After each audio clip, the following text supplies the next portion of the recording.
Olá, seja muito bem-vindo a mais um episódio do Divã do Marketing. E aqui na terceira temporada, hoje nós vamos receber Pedro Campos.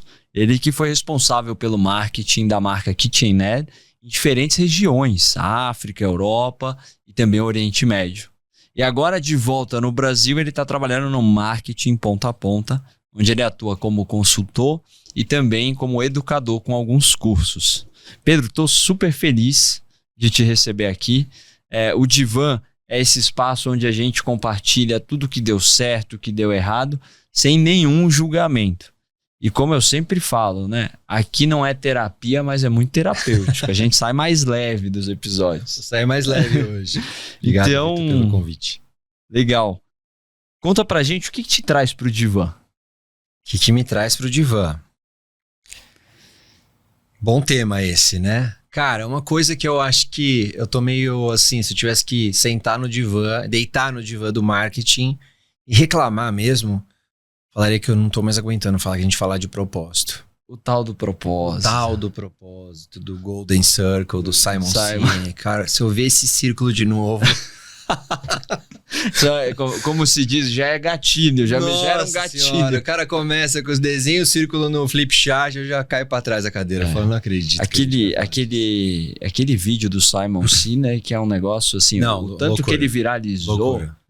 Você é capaz de falar com a criança de 10 anos, a criança já ter visto aquele vídeo. Né? Não, e eu acho que tem uma coisa que é assim, não dá pra tirar o mérito do cara, que é que ele, e pra mim ele faz uma coisa que vários acadêmicos do marketing não conseguem fazer, que é pegar um conceito que é teoricamente complexo e trazer de um jeito muito simples a ponto de furar a bolha. Eu acho que hoje, quando a gente olha para o marketing, tem muitos acadêmicos, esses famosos que a gente discute, Byron Sharp, esses caras que a gente vê por aí, o cara não consegue destilar aquilo de uma forma que uma pessoa que às vezes não tem um grande treinamento de marketing consegue entender. Uhum. Então eu acho que o Simon ele foi muito feliz nesse sentido, mas eu acho que também, ao mesmo tempo, ele trouxe muita confusão para dentro dos times de marketing, assim, na minha visão. Tudo precisa de um propósito, né? Cara, é isso, assim. Inclusive, eu tava escutando um podcast hoje de manhã que tava questionando, assim, se todas as marcas precisam de um propósito, até onde a gente precisa, até onde as pessoas se relacionam com a marca dessa maneira para cobrar dela um propósito social, né? Porque hoje em dia a galera confunde, na minha visão, muito essa coisa de por que a marca existe e qual que é a função dela na sociedade. Eu acho que são coisas diferentes. Quando a gente olha para o propósito de uma empresa, às vezes ela tem um propósito de existência, lutar por alguma mudança, trazer uma solução para o mundo. O que acontece que eu vejo hoje, acho que é o grande problema que dá na interpretação do que o Simon criou, que é o cara pega uma marca estabelecida, olha para essa marca dentro do mundo, a marca está performando bem, está vendendo bem, tem uma comunicação, um posicionamento ajustado, o cara olha e fala, temos um problema, nossa marca não tem um propósito. Vamos encontrar agora uma causa social pra gente defender. Exato. E aí a gente vê coisas que, na minha visão, Pedro, nem tudo faz sentido, nem tudo precisa. Né? O caso de, sei lá, maionese que quer acabar com a fome no mundo. Caraca, a maionese eu acho que ela fica no sanduíche, assim, de verdade. Eu não sei se o consumidor espera isso da marca, exato. Sabe? Não, e aí quando você tem essa visão, bem como você descreveu, vai vir uma solução Frankenstein. Vai. Porque você tem propósito muito embutido nessas marcas mais Gen Z que já nasce em volta de uma ideia. Demais. E o propósito não é forçado. Ou seja, ele é a razão de existir daquele negócio e vem desde o berço. Aí você vai cultivando, as pessoas vão se identificando, porque essa história ela vai ficando recorrente. Agora, eu estava navegando no site Marketing Ponta a Ponta, e aí eu estava vendo ali, né? Muitas consultorias vão te falar que o seu problema, para resolver seu problema, você precisa fazer um rebrand. Então é um pouco disso, assim, né? Você não precisa, né? O seu problema é que você não tem um propósito. Pedro, desse trabalho de consultoria que você está fazendo, que eu acho fantástico, porque você consegue ver diferentes níveis de empresa, Sim. segmentos diferentes. Onde é que o pessoal está se travando? O que você tem identificado de padrão? Geralmente o pessoal está se travando no marketing aqui, ali. Conta pra gente. Geralmente, para mim, o que chega para mim assim é muita dificuldade de entender como posicionar a marca. Essa, para mim, é uma das maiores dificuldades que chega hoje na minha mesa, em termos de pedido, de trabalho, porque eu acredito que, de novo, as pessoas ainda não têm essa clareza do que significa o posicionamento e de como é que você articula isso no dia a dia da marca. Para muitas marcas, hoje em dia, o posicionamento ele vira uma frase. Uma frase estampada na parede ou num slide, e aí dentro desse slide você tem um círculo que tem outro círculo dentro, com vários quadrados e vários espaços, e vira um... Tipo o Bob Goods do marketing, assim, a gente tava falando do Bob Goods. Cara, é tipo assim, você tem um monte de box que você tem que preencher, e no final do dia a galera preenche tudo aquilo, olha para aquele documento e fala, legal, o que eu faço com isso? Exato. O que eu faço com isso? Então eu vejo hoje muitas marcas que têm essa dificuldade, assim, tanto de se posicionar de uma maneira que seja de fato diferenciadora, quanto uma dificuldade também de se desprender do clichê da categoria, que eu acho que isso é uma coisa que a gente vê muito, assim, o cara vai entrar no mercado de, sei lá, academia, e aí ele estrutura toda a comunicação dele com base naquilo que é o clichê da categoria. Pessoas suadas, performance, seja a sua melhor versão, blá, blá, blá. E aí eles viram uma marca igual às outras. Exato. E aí, de repente, ele olha pra marca e fala, cara, não tem ninguém me cobrando. Porque você tá falando igual aos outros, entendeu? Exato. Você não tem distintividade. Não tem nada, não tem diferenciação também. E a distintividade, ela pode ser construída de diferentes formas, né? Quantas ferramentas a gente tem para fazer distintividade? Na comunicação, no branding, no posicionamento em si, né? Quanto a negócio, né? A gente teve recentemente uns cases de academia, é interessante você falar disso, né? Acho que a Simple Gym é uma delas. E a partir do momento que o cara faz uma parada estética minimalista, tons neutros, mais uma pegada de wellness do que de performance, e aí fura a bolha muito rápido. Sim. Porque é diferente. Exatamente. Eu acho que as pessoas hoje... Né, a gente vive num mundo que tá absurdo, assim, a quantidade de marcas que surgem todos os anos. Então é muito claro que a gente não precisa de mais marcas. Né? Mas aquelas que se propõem a entrar no mundo, eu acho que elas precisam encontrar uma maneira de serem únicas, que eu acho que esse é um dos grandes pontos. Assim, a gente tenta sempre olhar para a diferenciação de marketing por uma lente da superioridade. Então vamos supor que eu tenho uma empresa que compete com você. Eu tento provar para o consumidor que eu sou melhor que você, que eu ofereço um serviço melhor. Mas eu não explico o que eu tenho de diferente. E eu acho que eu vejo muito isso, assim, nas marcas que eu atendo, que é o cara fala, não, mas eu sou melhor do que o meu concorrente. Sim, mas quem julga isso não é a marca, é o consumidor. Exato. Você tem que explicar primeiro para o consumidor por que você é diferente, para que ele te compre e então ele decida se você é melhor ou não. Exato. E aí a gente tem, acho que um ponto... É muito comum nos times de marketing o pessoal falando para si próprio, né? Muitas vezes a comunicação ela é muito egocêntrica no sentido de meu produto isso, meu produto aquilo. E aí você também não tem a escutativa da parte do cliente. Né? Isso. Eu acho que esse conceito que você trouxe de falar para si próprio, tem até teoria sobre isso, a gente pode dar uma cabeçuda aqui, teoria, que é o conceito de orientação ao mercado, que é você... olhar o mundo pelos olhos do consumidor, né? Você virar a lente e enxergar pelo mundo do consumidor. Então, qual que é o mundo do consumidor? Vamos pegar um exemplo, por exemplo, de marmita. Marmita congelada. Você pode ter o monopólio do mercado, é verdade. Se você olhar pela lente da sua marca e olhar o quanto você tem de share dentro desse mercado, de repente você é líder, você pode pensar que você não tem um problema. Se você olhar pela lente do consumidor, você vai perceber que, de fato, os hábitos das pessoas estão mudando e, eventualmente, você vai descobrir que hoje as pessoas perceberam que faz mais sentido pagar uma pessoa para cozinhar na sua casa e você comprar as coisas no supermercado e você ter controle total e ter as suas marmitas congeladas. Vai sair mais barato para você, você vai comer o que você quiser e você pode variar os pratos todas as semanas. Se a marca não faz esse julgamento... ela olha só para a comunicação dela, olha para os poucos competidores que estão do lado e fala, bom, não tenho por que mexer na minha oferta. Sim. Então, acho que esse é o ponto, assim, quando você para de falar só para você, mas porque você entende a realidade do que o seu consumidor está enxergando, aí as coisas começam a mudar, porque aí a comunicação ela começa a tocar num ponto da realidade das pessoas. E aí isso faz com que as pessoas prestem mais atenção no que você tem para dizer. E com base na experiência que você teve de uma marca consolidada lá fora, e o que você está vendo como consultor agora no Brasil, como que você posiciona as marcas lá fora? Olham mais para o cliente, tem o cliente no centro, escuta, faz essa virada de lupa para ver a perspectiva do cliente, menos do que as marcas aqui no Brasil? Eu trabalhei 7 anos da minha vida na Europa no total. Porque eu fiquei 2 anos na Danone na Itália, depois eu voltei para o Brasil e fiquei quase 5 anos trabalhando pela Whirlpool e depois KitchenAid, né? Como você comentou. O que eu vejo, assim, meio que a maneira de operar no dia a dia, ela é um pouco parecida. Eu sinto que no Brasil a gente é um pouco mais sensível para essa coisa de tentar entender o consumidor e tentar entender a vida dele.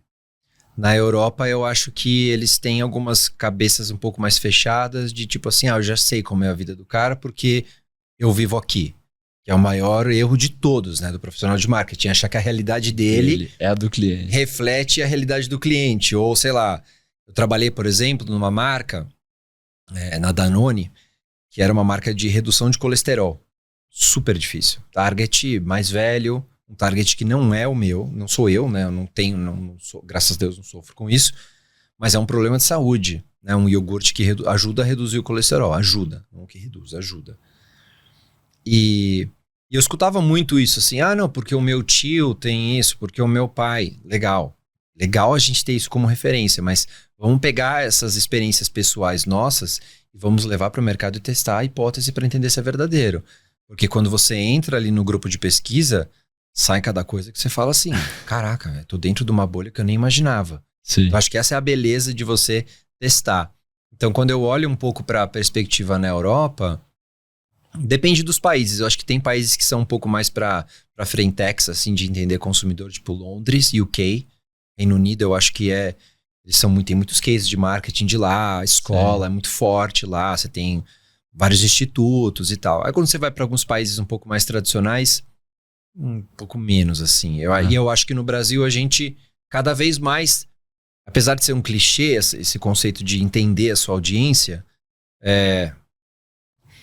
acho que a gente está se dando conta de que, de fato, a gente precisa entender, assim, porque a gente não... Senão a gente não vai conseguir diferenciar as marcas. Legal, ótimo. Se você está curtindo, não esqueça de curtir, comentar e se inscrever também para não perder os próximos episódios. Pedro, você trabalhou em 3 praças diferentes, né? Ali na KitchenAid, mas você também passou Itália, enfim, agora Brasil. O que é universal no marketing? O que em termos de comunicação, talvez, campanha, assim, é universal, cara. Isso daqui é arroz com feijão que você consegue fazer em qualquer lugar. Sim. E o que é específico? Cara, eu acho que isso é uma bela pergunta, viu, Vitor? Porque eu acho que... E é por isso que eu criei a formação em gestão de marcas, né? Porque os princípios do marketing, eles são universais. Como a marca vai se posicionar, com quem que ela vai falar, as escolhas e as renúncias que ela vai ter, como é que ela vai estruturar o plano dela, as batalhas, né? Se vai olhar para a marca, se vai olhar para performance, se vai olhar para canal, se vai olhar para produto. Esses princípios de atuação, eles são comuns a todos, né? Quando eu cheguei na Danone, a Danone tinha a mesma metodologia de construção de marca em todos os países. Então, era até fácil, parecia fácil, porque eu estava lidando da mesma maneira, eu estava construindo os briefings da mesma forma. Quando eu cheguei em KitchenAid também, a mesma coisa. O que muda? Muda um pouco como você... Acho que tem 2 coisas que a gente tem que levar em consideração. Primeiro, a posição que você tá, que eu tive a oportunidade de estar em 2 posições. Então, quando eu estava na Itália a primeira vez pela Danone, eu era gerente de uma marca local. Então, eu atuava dentro do mercado Danone, eventualmente tinha algum contato com Grécia, Espanha, porque eram países mais próximos e o global era meio todo mundo junto ali. Mas quando eu estava em KitchenAid, eu tinha todos os países embaixo de mim. Então, e eu respondia para um global. Então, eu tinha que pegar uma estratégia global, trazer para o regional, traduzir para o local e dar a oportunidade de ter ainda uma adaptação cultural para cada lugar. Aí que eu acho que é o grande ponto. O que muda? Muda a cultura do lugar. muda os hábitos. Sim, você entender o consumidor é um princípio. Agora, você entender o consumidor naquele contexto e adaptar o contexto para a realidade da sua marca, aí isso é só uma coisa que cada país vai te dar. Então é muito difícil você... Assim, se você souber o princípio e souber ter esse julgamento de interpretação, você vai se dar muito melhor. Mas não é porque você fez marketing na Alemanha que você já sabe como fazer marketing no Japão. Porque se você não entender o consumidor do Japão, que é completamente diferente do consumidor alemão, você não opera no mundo, entendeu? Isso daí é muito interessante, porque é uma ferramenta, quando você está trabalhando numa marca global, mas até mesmo aqui no Brasil, que a gente tem tantas culturas diferentes, a partir do momento que você começa a trabalhar a empatia de fazer uma campanha mais direcionada localmente, o nível de engajamento dessa campanha tende a ser muito maior do que uma campanha nacional genérica, né? Demais. E como é que era esse processo, né? Como que você se abastecia de entender o que era a cultura? Você fazia a pesquisa de campo, você ia, tinha agência que te trazia isso? Como é que funcionava? Cara, aí assim, também, de novo, é um ponto da posição, né? Quando eu tava na Itália, eu tava vivendo a realidade daquele dia a dia. Então eu fazia muita pesquisa de campo, eu conversava com as pessoas, eu de fato tava tentando entender como funcionava a sociedade, porque eu também tava vivendo dentro dela. Quando você vai para uma posição como eu estava regional, não tem como eu entender profundamente de todos os países da Europa. Concorda? Impossível. Então eu tinha as minhas batalhas. Eu olhava, basicamente, eu priorizava aqueles que me traziam mais resultado. Então eu, querendo ou não, dava mais atenção para as regiões que representavam a maior parte do meu volume. Então se eu tinha ali, acho que mais ou menos uns 8, 9 países que me representavam mais ou menos uns 80% da receita. O resto... Como era distante, eu delegava e confiava no time. Aí é um processo de você confiar no seu time local. Porque eu tinha especialistas, né, pessoas daquela nacionalidade trabalhando em cada um dos países. Aquela pessoa chegava para mim e falava, isso aqui não funciona, por A mais B. Legal, confio em você. Então acho que a dificuldade ou desafio era como que você pega uma campanha global que foi criada lá nos Estados Unidos por uma agência americana. Sim. Então, assim, eu já tinha um processo político de influenciar o briefing, né? De entrar já no briefing e falar, galera, isso aqui não funciona muito bem. Vocês estão querendo mostrar essa receita. Ninguém faz essa receita na Europa. E depois, na hora de traduzir essa campanha, eu tinha que traduzir do inglês para as línguas. E aí já é outra dificuldade, porque... O marketing no inglês, ele é muito fácil. Você fácil. Pega, parece até mais fácil que o português, às vezes. Você pega a palavra, o termo, um termo, ele pode ter 10 significados né, no marketing nos Estados Unidos. Só que quando você traz para o alemão, por exemplo, caraca, até o tamanho a forma, a pronúncia. O visual para fazer caber. Visual, a pronúncia da frase, às vezes, não cabe no tempo do filme. Porque é uma pronúncia mais longa. Então a gente tinha essas mudanças. E aí o que eu fazia era falar, cara, beleza, eu vou adaptar a campanha. Minimamente eles tentavam filmar num ambiente que fosse mais neutro para poder agradar todo mundo, para não alienar o consumidor. Mas eu abria um espaço principalmente para as ativações, para ação de creators, ação de PR. Tudo isso tinha uma liberdade local. Boa. Uma autonomia local. E aí eu entendia muito sobre isso com as agências que traziam. Então, a agência da Dinamarca sentava comigo e falava, ó, aqui na Dinamarca funciona assim, tá rolando isso aqui, isso aqui, isso aqui. A gente acha que tem que ir por esse caminho por causa disso. E aí era meio que um call meu, junto com o time, de acreditar, ou às vezes a coisa não faz muito sentido, você para, vai indo, né? Isso daí é um grande benefício, porque tem muita gente que tá assistindo a gente, que tá numa posição de multinacional, talvez aqui no Brasil, que recebe esse direcional aí da Norte América, e aí você tem que explicar, você tem que... Demais. E como é que você traduz isso falando, cara, isso não vai funcionar aqui, só que nem todo mundo tem essa liberdade que você tinha, né? Mas eu conquistei essa liberdade também. Ótimo. Deu o caminho. Essa liberdade, ela é conquistada, porque quando eu sentei na cadeira... Não é que também eu recebi carta branca, faz o que você quiser. Então eu acho que parte do jogo corporativo, para quem tá me assistindo aí, é você também entender um pouco desse traquejo, do manejo, como é que você vai lidando, entendendo o contexto, né? Aquelas coisas, as regras veladas que estão dentro da companhia, que toda companhia tem, que ninguém gosta de falar, mas que é verdade. E eu acho que eu sou um cara que fui muito feliz nisso na minha carreira, porque eu sempre soube costurar, consegui costurar bem. E eu acho que a saída, e eu também trabalhei aqui no Brasil, eu recebia, quando eu era gerente da Anoninho, eu recebia direcionamento global das campanhas globais. Cara, a única solução é você provar com números, com dados, sair do achismo. Aí gasta um pouco de dinheiro para provar em pesquisa e tudo mais, mas se você é gerente da marca e você é responsável pelo crescimento dessa marca, é meio que um call seu, assim, de verdade, assim, que é meio que você precisa ter coragem, às vezes. Aceitar uma decisão e não aceitar um pushback. Exato. E às vezes tem campanha, gente, de verdade, e aí acho que a experiência te dá de falar, cara, vamos testar também, pode ser que eu esteja errado. Então, às vezes é testar não para testar com a intenção de já provar que você está certo, mas de repente abrir um pouco a sua cabeça e ver que existem mensagens ou situações que podem ser ressoantes para o consumidor, ressonantes, não sei como é que fala, para o consumidor brasileiro e que pode vir do global também. Não é porque o global não entende da realidade do Brasil que não funciona. Isso não é verdade. Mas você precisa ter um pouco esse traquejo de falar, caraca, acho que aqui tá meio... Vamos testar isso aqui para ver? Legal. E aí, beleza, você leva, mostra o número. Não funciona. O time quer ir mesmo assim? Aí, meu irmão, as tuas batalhas. Escolha suas lutas. Você tem que escolher só as lutas, faz o teu trabalho. Às vezes é melhor você acatar e fazer para você ter peito depois para gastar num projeto que você tem mais confiança, né? Não, vou fazer isso aqui, beleza. Esse jogo corporativo é real, ele existe. Ele existe, cara. Esse teto de vidro. Quanto mais se sobe, ele... mais vai ficando legal. Mais. Aproveita que você tá no divã, Pedro.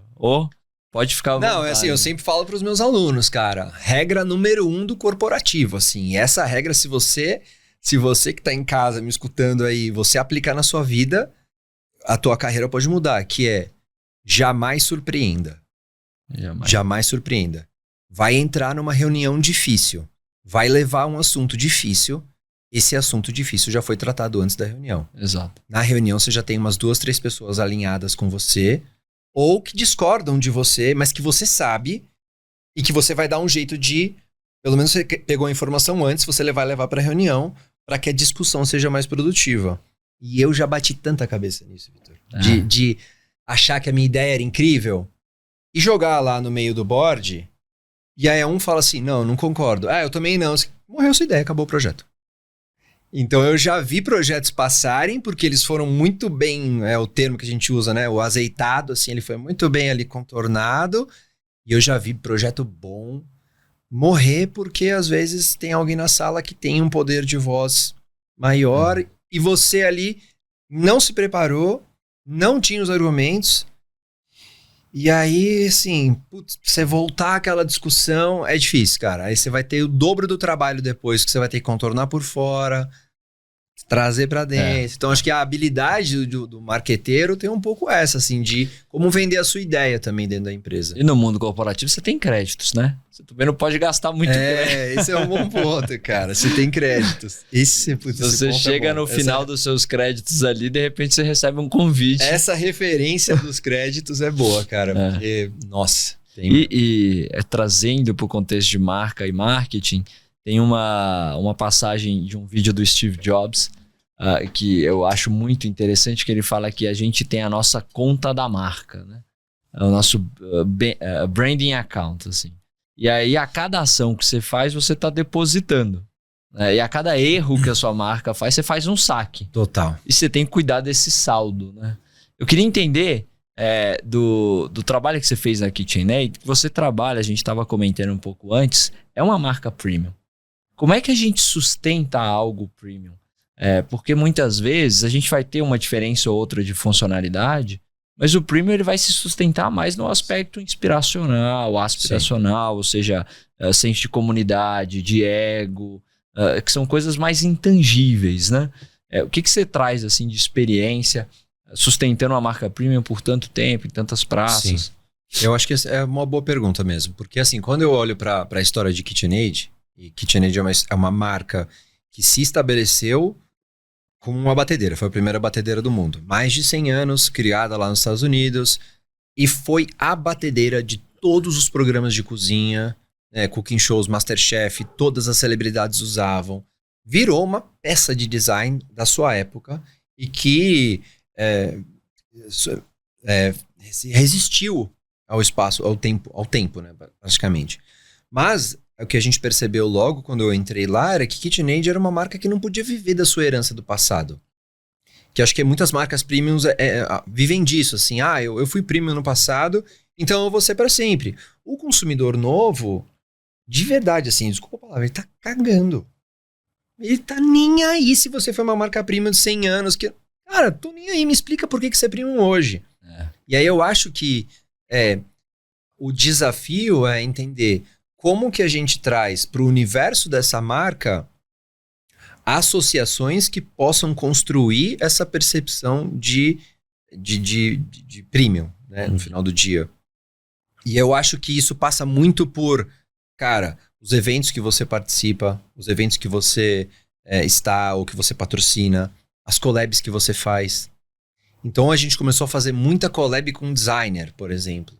Porque se é uma peça de design, KitchenAid é uma peça de design, como é que a gente pega o conceito de design e eleva ele? Uhum.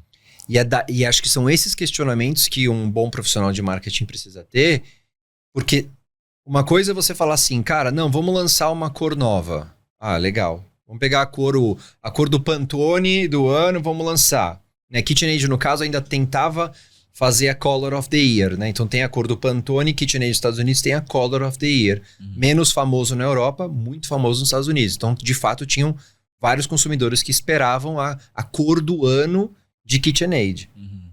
Mas a gente percebeu que não era o bastante. Então a gente precisava trazer colaboração com designers e estilistas para, cara, nem estilistas, né? Designers mesmo, e artistas plásticos nesse sentido. Uhum. Para os bowls, para as tigelas. Cara, como é que você lança uma marca, uma linha premium de um produto que às vezes ele é considerado como core, como uma coisa mainstream. Então KitchenAid fez isso. KitchenAid entrou na linha de sem fios. Uhum. Produtos de eletrodomésticos menores sem fios.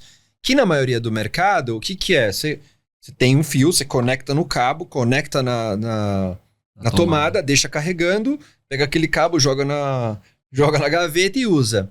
A gente criou uma bateria, que ela tinha uma peça de design, fazia um snap, e você conseguia criar um ecossistema da bateria.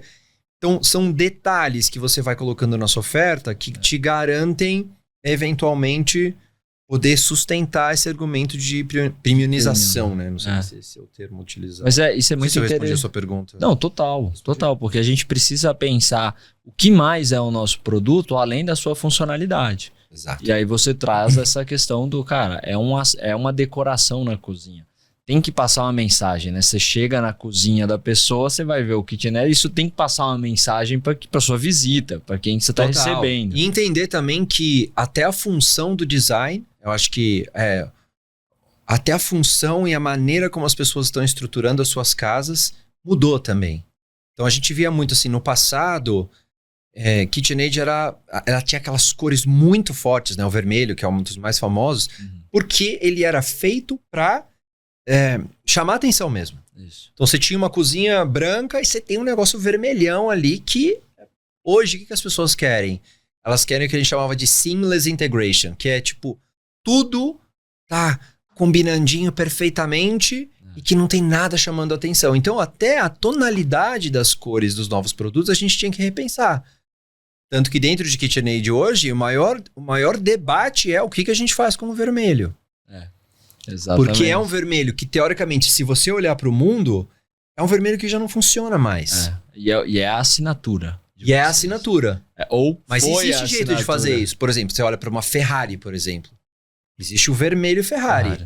Mas a Ferrari, ela foi ajustando a tonalidade do vermelho dela para ficar em linha com o que está acontecendo na sociedade. Eu acho que KitchenAid... e aí, de novo, é o ponto das grandes corporações. É uma decisão difícil, né? Você vai matar o vermelho da sua marca, que foi aquele que construiu o seu legado. Como que você mede uma coisa dessa, né? Quem toma essa decisão? Como é que a gente faz isso? Então, as perguntas do E eu acho dia a dia ali. também tem um desafio muito grande, que a gente estava falando de se sustentar premium, na transformação geracional do consumidor, né? E aí, no seu caso, né, trabalhando muito, que eu imagino com trade marketing, também tem a diferença de quem é shopper e quem é consumidor, que sim. às vezes não é a mesma pessoa, né? Então, esse aspecto de cor, ele é um aspecto muito usado, e aí eu vou trazer como referência a Apple e os seus arco-íris de cores, conforme a geração Z foi vindo, eles foram abrindo cada vez mais, né? E aí hoje praticamente todo ano tem que ter uma cor diferente, né? A gente tá com laranja agora, enfim. Como é que você chegou a sentir, porque você ficou um tempo relevante, né, na KitchenAid, você chegou a sentir essa diferença de transação geracional na ponta? Demais. E a gente tinha muito... É que assim, o que acontece? Quando você vai para uma marca que tem...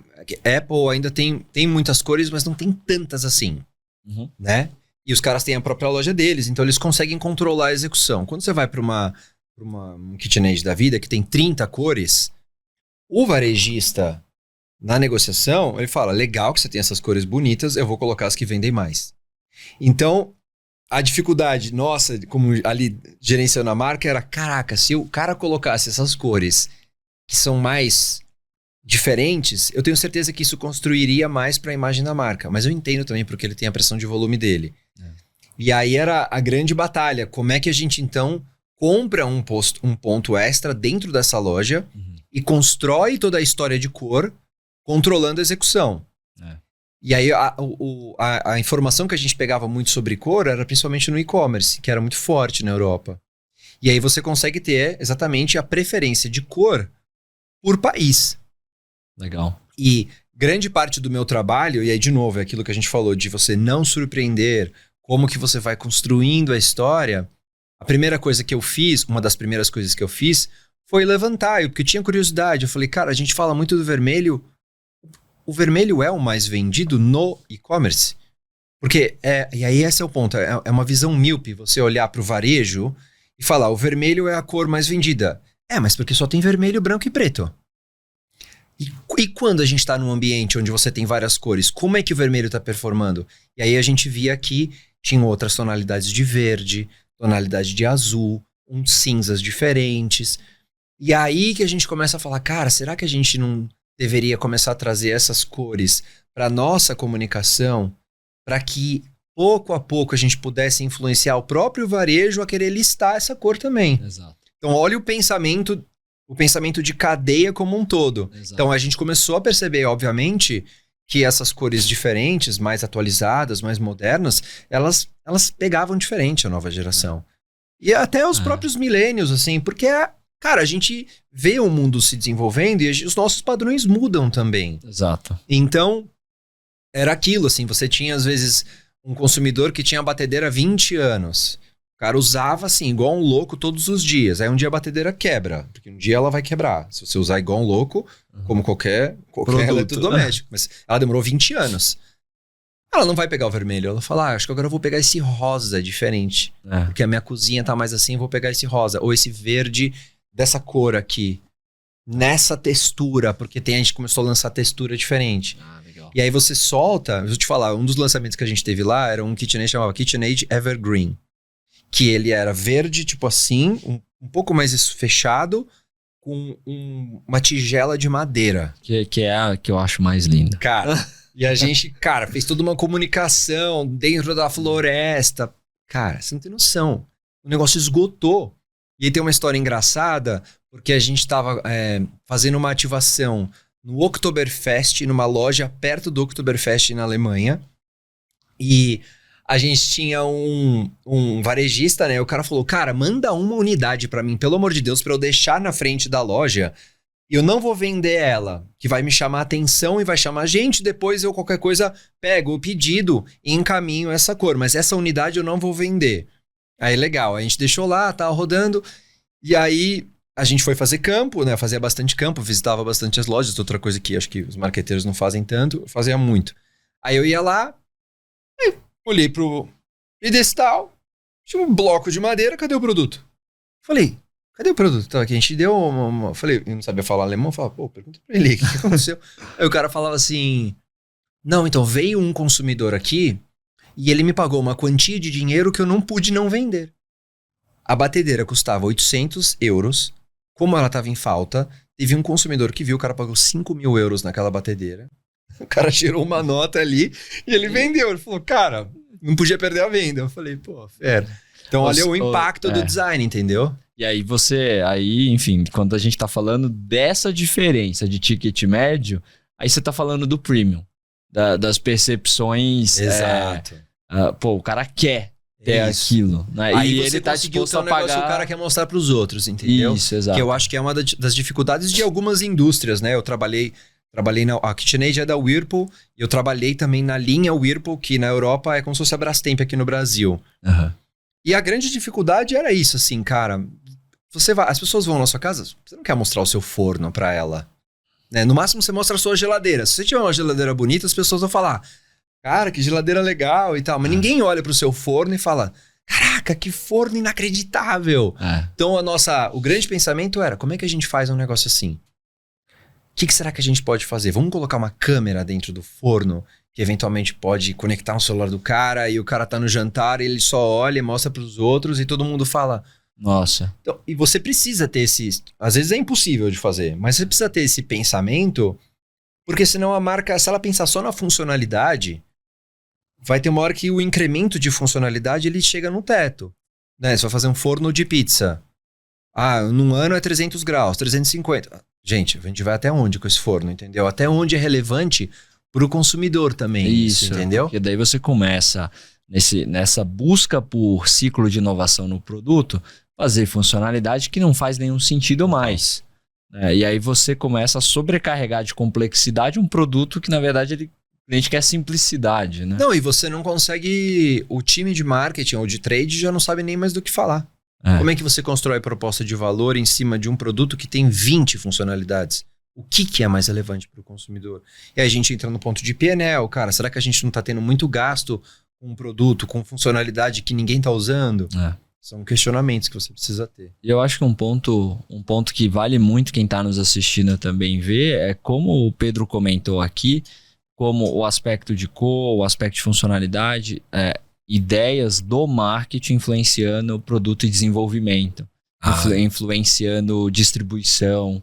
Então, se você tem um evento muito importante ali, vamos colocar o nosso ícone próximo daquele evento para a gente já apresentar de uma ativação que não é direta da marca, mas você está usando um parceiro, né, um retail. Então, eu achei isso muito interessante. Se você está curtindo, não esqueça de deixar seu like, se inscrever e também comentar. Pedro, aproveita que você está no divã, você está super à vontade. Vai me colocar em dificuldade de novo. Você falou que você não aguenta mais ouvir de propósito. Acho que foi um tema super legal. Tem algum outro tema que você quer aproveitar esse momento e falar assim, putz, se eu pudesse, quero abrir meu coração aqui e falar, cara, isso aqui é algo que eu não aguento mais. No mundo do marketing, no mundo do branding, enfim. Assim, outra coisa que, enfim, se eu pudesse questionar, é que como eu produzo conteúdo no LinkedIn, a gente vê muita coisa. Uma coisa, e aí quem tá em casa e quem sabe do que eu tô falando. Eu não aguento mais as pessoas que ficam tentando falar assim, isso é marketing, isso é branding. Isso é marketing. Cara, gente, pelo amor de Deus, assim, é uma dificuldade que eu acho que a gente tá criando uma complexidade tão grande em cima de coisas que são irrelevantes. As pessoas perdem anos discutindo o que é marketing, o que é branding. Vamos operar a marca e vamos esquecer um pouco isso de lado, porque no final do dia, né, outro dia eu vi um outro post que era o cara falando assim, quando você grita, isso é publicidade. Quando você abraça seu amigo, isso é brand. O que você tira desse conteúdo? Assim, o que você tira desse tipo de discussão? Então eu acho já que de verdade, assim, a gente tá num momento do marketing que a gente precisa subir a régua. Porque num mundo que tá tão difícil de construir marca, num mundo que claramente não precisa de mais marcas, porque já tem muitas marcas, e se você puxar os registros no INPI, cara, você tem, sei lá, 300, 400 mil marcas, pedidos de marcas sendo registrados todos os anos. Cara, será que a gente precisa, assim, de tanta marca? Não precisa. E aí você ainda vai pro dia a dia e você perde tempo, de verdade, tempo, com essa discussão de semântica. Eu acho que isso tira o foco do time, desvirtua, põe o marketing numa posição de pessoas de teoria dentro da organização. As pessoas que têm ideias, mas não têm prática, não têm ação. E eu acho que isso acaba fazendo com que a nossa área seja mal vista mesmo, ou perca um pouco da credibilidade e faça com que os projetos não passem, com que a marca não seja cuidada da maneira como ela tem que ser cuidada. Ótimo. Se eu tivesse que... Não, ótimo. Porque é muita coisa, né? Não, mas essa discussão ela é rasa. E ela traz, não leva a lugar nenhum. E ela traz uma complexidade que eu acho que você falou que é super certo. Ou seja, no final do dia, estamos vendendo, a gente está criando distintividade, a gente está fazendo o que a gente precisa fazer para posicionar a nossa marca. É isso. Se é branding, se é growth, se é performance, se é inbound, tudo isso são ferramentas que a gente vai usar no meio do dia a dia. Os termos também me cansam. Brandformance. O brandformance. Nossa, eu já quero morrer. Eu até fiz um texto lá que ficou famoso. O time da Purple Metrics até repostou. Ele saiu acho que no clube de criação lá, um artigo falando sobre como esse termo é assim, a gente fica juntando as coisas, a gente fica criando termos novos. Pra mim isso aí serve só pra vender quem era que vende curso. Eu vendo curso, mas eu não vendo dessa maneira. Eu sinto que é isso, assim, o cara criar uma metodologia, criar um método, criar um termo, como se esse fosse o grande futuro do marketing. Quando a gente olha, cara, as grandes marcas, elas estão respeitando os fundamentos, elas estão fazendo, conhecendo o consumidor e estão adaptando a realidade da marca para o contexto da sociedade. Sim, em linhas muito gerais, assim, se a gente tivesse que ser muito simplista, é meio que isso, assim, que as marcas têm que fazer. Não tem muita discussão dentro da sala de reunião se é brandformance, se é brand growth, se é vibe marketing, tipo assim, é o outro. Vibe marketing. Vibe coding, agora deu vibe marketing. Exato. Pô, não sei fazer, mas eu fiz o meu plano de marketing no GPT. Legal, velho. Vai lá. Executa e fala o resultado. Verdade. É isso. Bacana. Bem, Pedro, foi ótimo te ter aqui no nosso podcast. Eu espero que você esteja saindo mais leve, mais tranquilo. E aí agora a gente vai fazer um bate-bola final. Eu vou começar com uma frase. Uma frase? Uma frase. Mas de marketing? O que vier na sua cabeça, uma frase. Pode ser de marketing, pode ser de brandformance, o que você achar melhor. Cara, tem uma frase, mas ela é mais filosófica, comportamental, que eu sempre usei na minha vida pessoal e profissional, e que eu acho que talvez ela também possa ser aplicada para a realidade do dia a dia das marcas. Eu escutei um podcast outro dia, que é assim, ele fala, modele o crescimento e não o resultado. O que isso significa? Muitas marcas hoje, quando elas querem se colocar no mundo, elas olham, então vamos supor, eu sou uma marca de maquiagem, ou uma marca de cerveja nova. Eu olho para essas marcas que são as grandes marcas do mercado, Heineken, Corona, e na minha cabeça, o que eu tenho que fazer? Eu tenho que fazer o que ela está fazendo hoje. O que eu deveria ter na cabeça como gestor de marca é entender qual foi o processo para que essa marca pudesse chegar onde ela chegou. Quais foram as escolhas que essa marca fez? Quais foram os pequenos gestos que ela fez para que ela pudesse chegar onde ela chegou? Então, modelar o crescimento é entender o que essa pessoa ou essa marca fez para chegar lá. Os projetos, as escolhas, as renúncias. E às vezes a gente olha muito para uma questão de o meu endgame, né? Que é tipo, eu quero ser a Heineken, logo eu só consigo ser a Heineken se eu patrocinar um evento de esporte. Mas na verdade, às vezes você vai entender que a Heineken começou e ficou muito famosa porque ela foi muito seletiva nos bares que ela apareceu no começo. O Nubank não virou o Nubank do dia para a noite. O Nubank começou mandando cartinha para os consumidores. Então, modelar o crescimento é olhar para a história da marca, a história da gestão da marca e falar, cara, o que tem de aprendizado aqui que a gente pode trazer para a nossa realidade? E eu vejo isso também pessoalmente também. Então é uma coisa que é eu olhar para você e falar, pô, o cara é CEO de uma empresa, quero ser ele. Não, o que você fez para chegar no seu cargo? E eu modelo o crescimento no resultado, entendeu? Boa, ótimo, muito, muito bacana. Um livro.